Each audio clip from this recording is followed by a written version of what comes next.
Hey guys, it's Will with Dojo Kyle. Continuing on the Dojo interview series. Tonight I'm excited to have Chris, one of our blue belts who's been training with us for, I want to say like 3 years. Um, and he's into competition. He's applying to med school right now. He's got some he's got some interesting stuff. Oh, there he is. He's got some interesting stuff going on. So I'm gonna have him. In just a second, I think he's got to ask to join, and then we'll be off and running. There. I think I got him added. We'll give it just a second.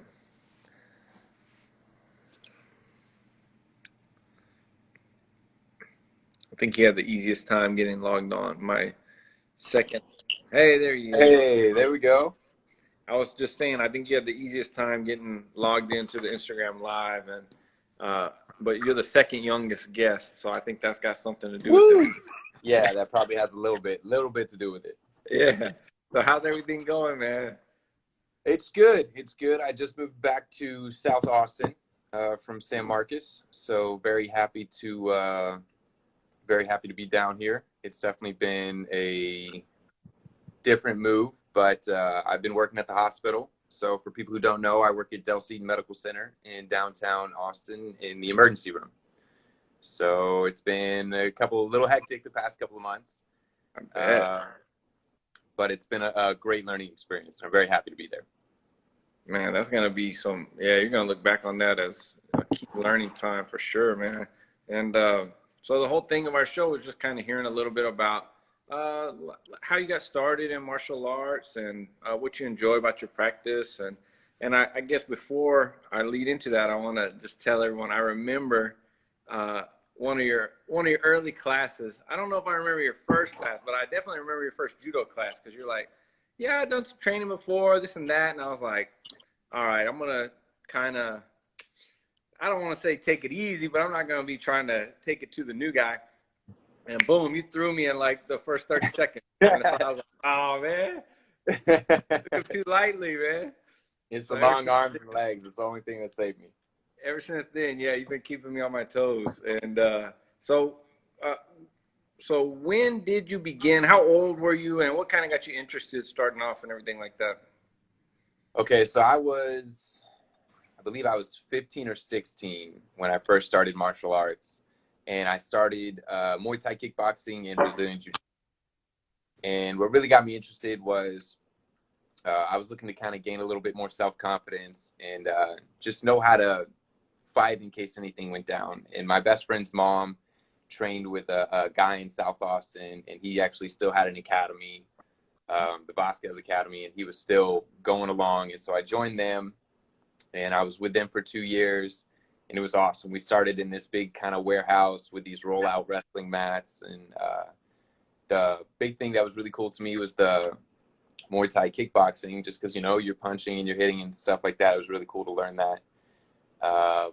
But what blew me away was the jiu-jitsu, was being on the ground and seeing how my instructor, who was very soft-spoken, could easily take down one of the big white belts who was in the class easy and just completely destroy him on the mat. And I was like, this is insane. I have to learn this. That is, that is insane. Yeah. And that's one of the things. It's like you hear people say, right? Like the littler guy overcoming the bigger opponent, but it doesn't really register until until you're seeing it like, Yeah, right there in front of you. yeah. And so then I guess when you were down at Texas State, that's when you started training over with us at the dojo. And you've been, I'm trying to remember, it's been 2 or 3 years? It'll be 3 years next month. Next month, man. Yeah. Time's flying. I know. Crazy to think about that it's been 3 years already with you guys. Yeah. And you're coming up on that purple belt, man. You're making some awesome progress. And I guess we got a little sideline with the quarantine and everything, but I don't know, it's like the mark of the serious student where you might get slowed down, but you don't stop, right? Right. And a big thing with the quarantine was I've been doing a lot of at-home workouts, and I bought a bunch of mats to put down in my garage to just get some training going on at home. And really just during the quarantine, I worked on my strength and conditioning, did insane amount of running than I usually do. I've been doing 40 to 50 miles a month when I'm usually doing one run a month total. So been doing that, lots of push-ups, pull-ups, just trying to get the strength going on. You're gonna be the cardio machine, man. Everybody better watch out. Well, That's the plan. What's that?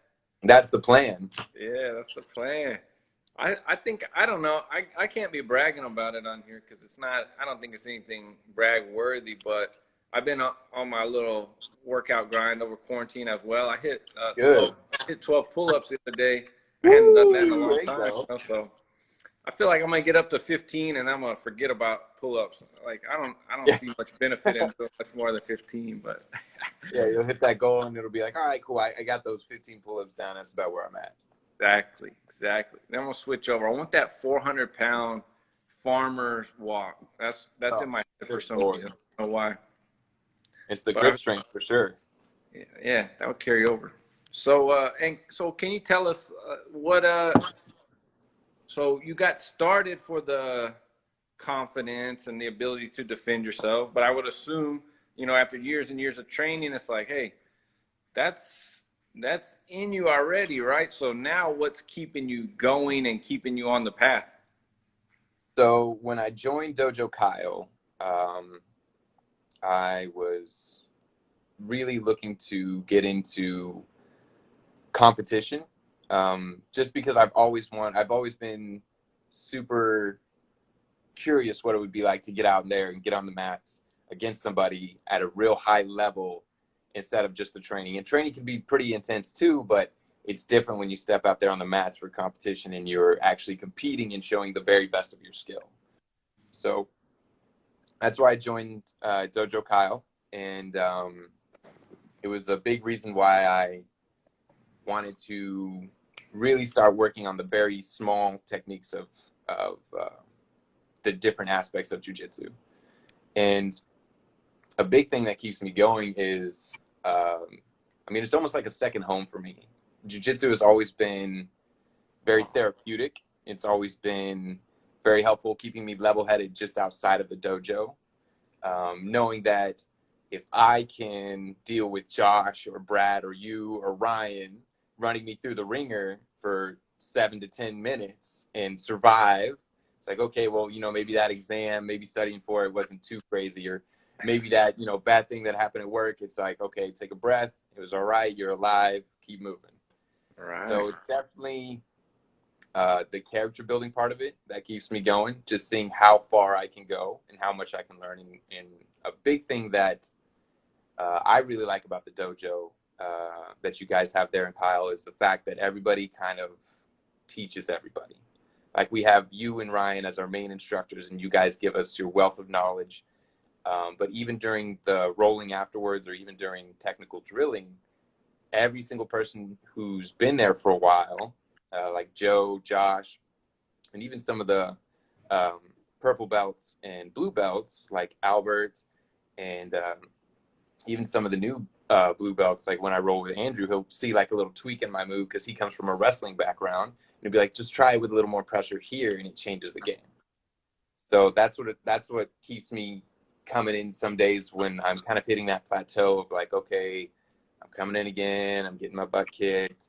Okay, I'm coming in again, I'm getting thrown around, I'm getting caught in all these locks. And a big part of it is just seeing what I'm capable of, and then having almost that family atmosphere there. That definitely keeps me coming in every single week when we're not on pandemic stuff.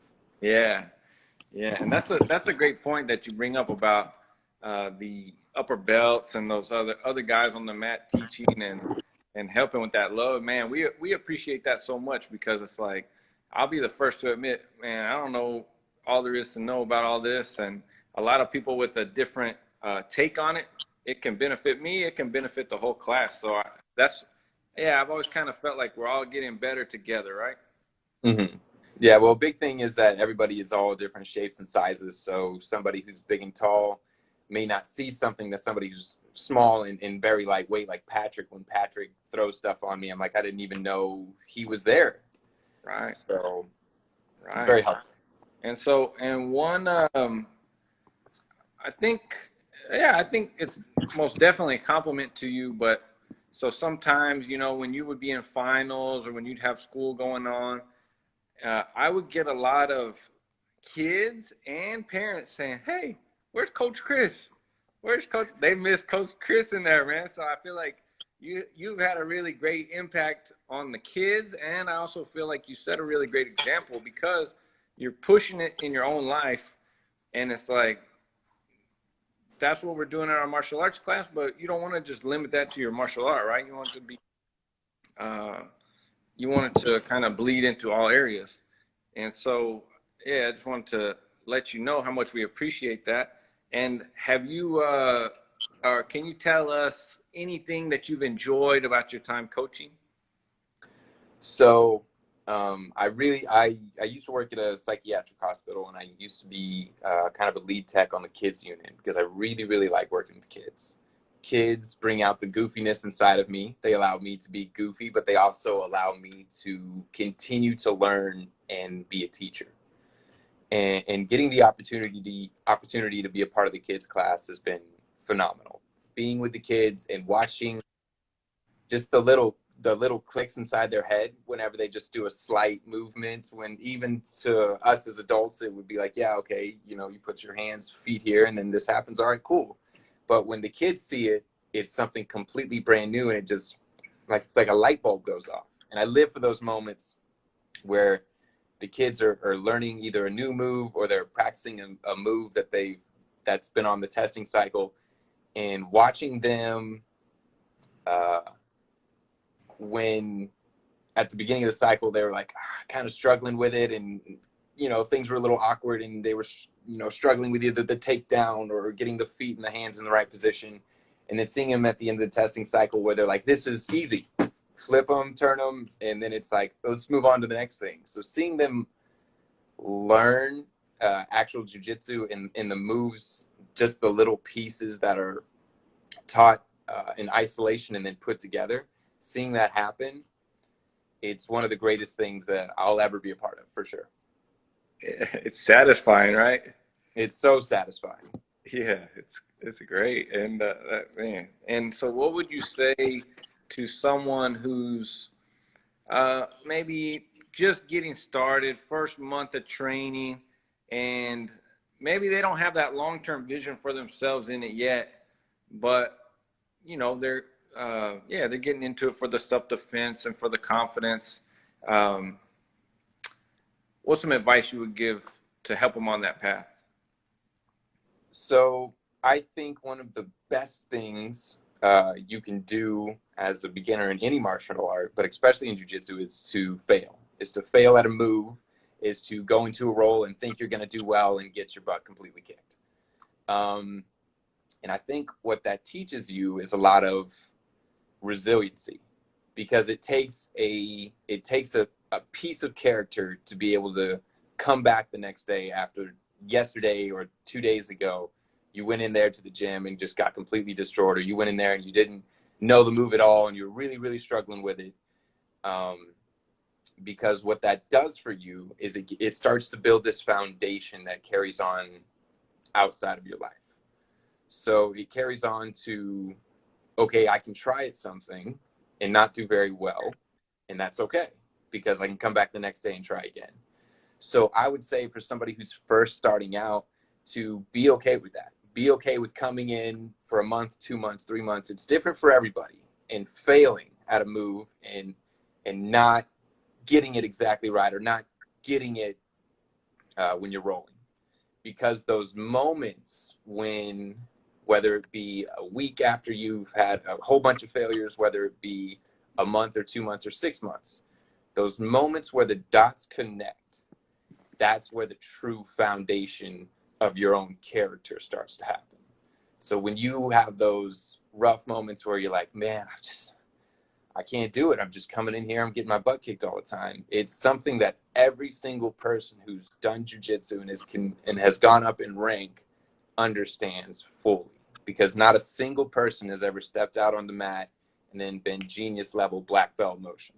You have to show up, you have to be okay with getting your butt kicked, have to be okay with failing at things in order to learn them, because that's the best way to learn. Getting out there and doing it right. And yeah, Absolutely.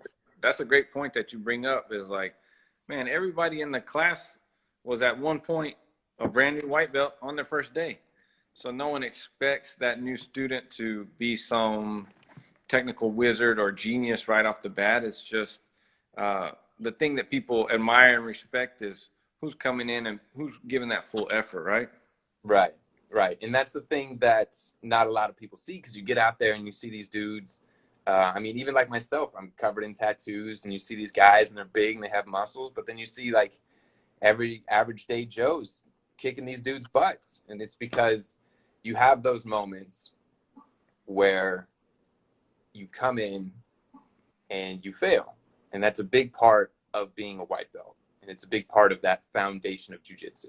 All those people with those upper belts have just failed thousands and thousands of more times than anybody else in the room. Man, that's the truth, man.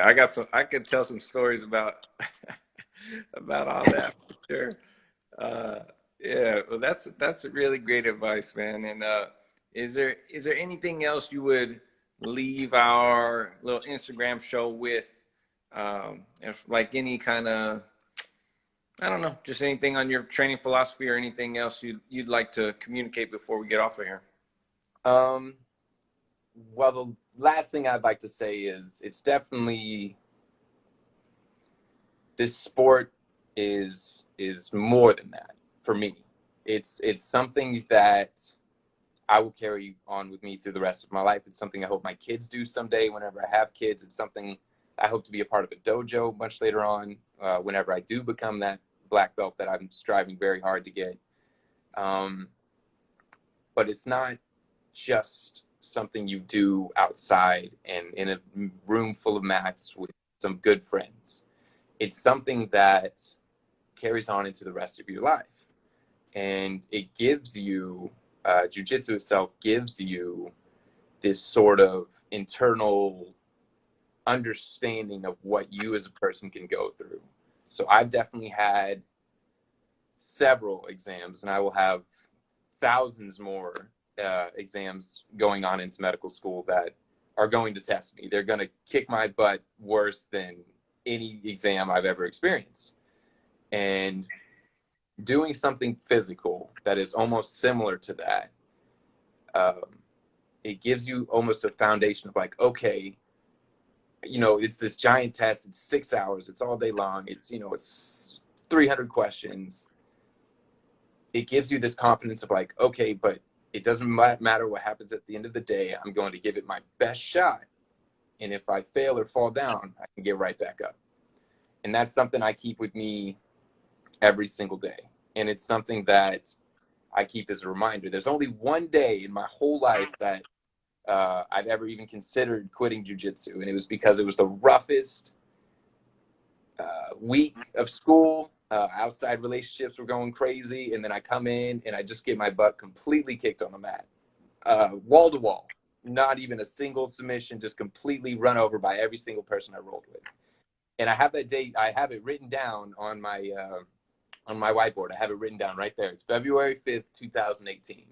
That is the one and only day I've ever considered quitting jiu-jitsu. And I keep that on my wall because I remember what it felt to sit in my car after leaving the dojo and think I'm done. I remember what it felt like to sit there and think that I'm completely over and be so frustrated with it.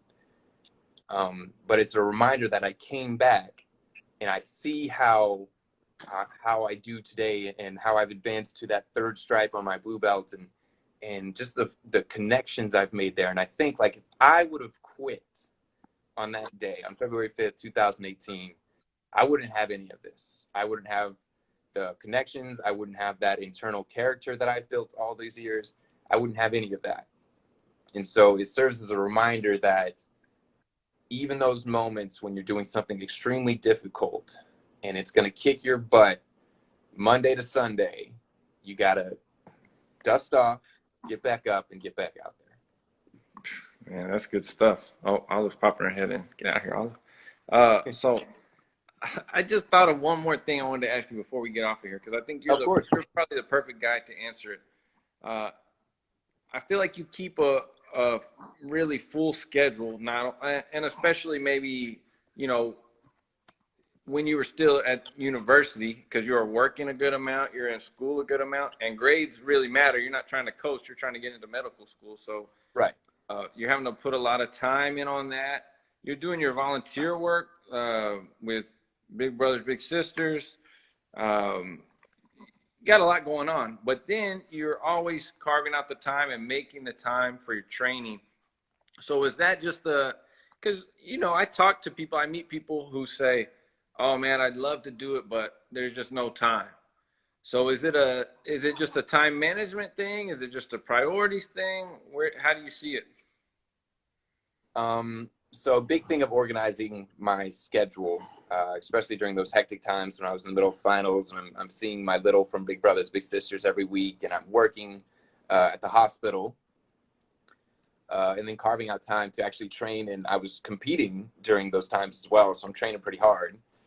A big thing is it's half time management and half prioritizing what's important to you. So I know all the things I have to do. I know I have to study. I know I have to knock out those exams. I know I have to do well. I know I have to see my little brother, and I know I have to work because I got to pay rent. I got to eat. But I also know what jujitsu does for me. I know what it gives me in a mental way. I know what it does for me emotionally. It's like almost like a therapy for me. And I know that having those bonds of showing up at the dojo and seeing you guys and seeing Helen and Steven and all of them, it's seeing a sense of family. And it's almost like, okay, you know, you're with them, you learn together, you get to roll, you get to talk about life and what's going on, and then you get to get back out and get back in there. So a big thing for me is making note at what's important and prioritizing that. So school was a big thing during that time. So of course that's one of my number one priorities. I got to get out there and I got to study and I got to be in the library for this amount of time and all that. But also I know that if I let school, work, and all of that take the things that I deeply enjoy, like don't get me wrong, I love studying at the library at 6 a.m. or all night. But if I let those things take what I really enjoy is like leisure outside of essential. If I let those things take that away, then I know my work level, I know my work rate, I know my overall happiness as a person is going to go down. I know that without keeping jujitsu in my life and in my work week, whether it's I'm there for 2 days out of the days that I can be there, I'm there for 1 day. Or maybe it's a light week and I don't have to test and I can be there Monday through Friday. A big thing is figuring out what's important to you, and finding time, and not finding, but making time to do those things. Because if you just keep saying, oh, I'll be in this week, oh, I'll be in later. No, you have to set a day. Because I would look at my schedule and I would look when my exam is. My exam is Wednesday. Okay, well, I'm not going to be at the dojo Monday or Tuesday, but I'm going to take that exam Wednesday. Because I wasn't there Monday or Tuesday, I'm going to be there on Wednesday and Thursday.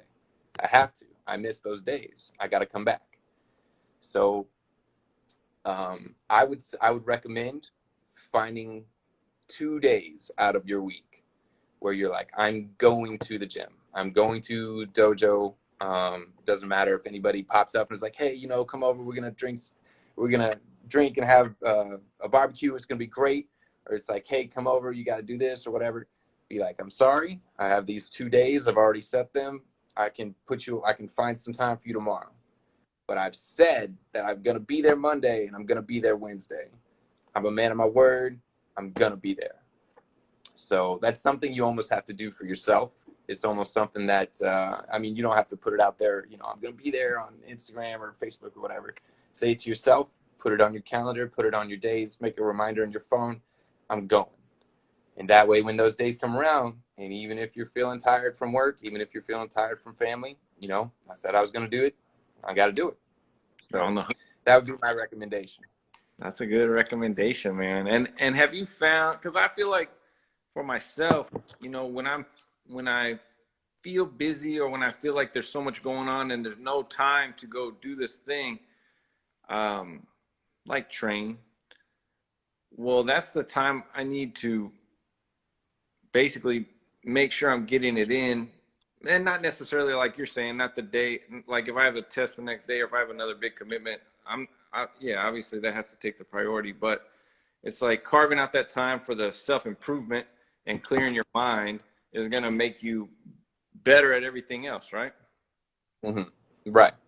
Yeah. And a big part of it is, so if it's something you want to do for a very long time, I almost think about it like any other kind of sport out there. Like I know I played soccer my whole life as well, and I know there's plenty of days where I've got out there and I'm like, it's almost like I don't know how to kick a ball because I'm missing every shot, I'm missing every pass, but I still showed up. So in order to maintain that consistency and that longevity, big part of it is just showing up. Just got to show up. That's good advice. That was chapter 12 of our Way of the Warrior Kid today in the kids class, going through Jocko's book. Just That's show up. what he was talking about, man. That's good stuff. Well, thank you so much for taking the time tonight to be on the call, and we feel very blessed and fortunate to have you as a part of the school, training with us, coaching with us, and we can't wait to see you as the quarantine kind of, or I guess, when life slows down at the hospital and everything like that, and it's yeah, it'd be great to have you back on the mat. I'm very excited to be back. Trust me, I'm itching at the walls over here. The running and weightlifting can only do so much for me.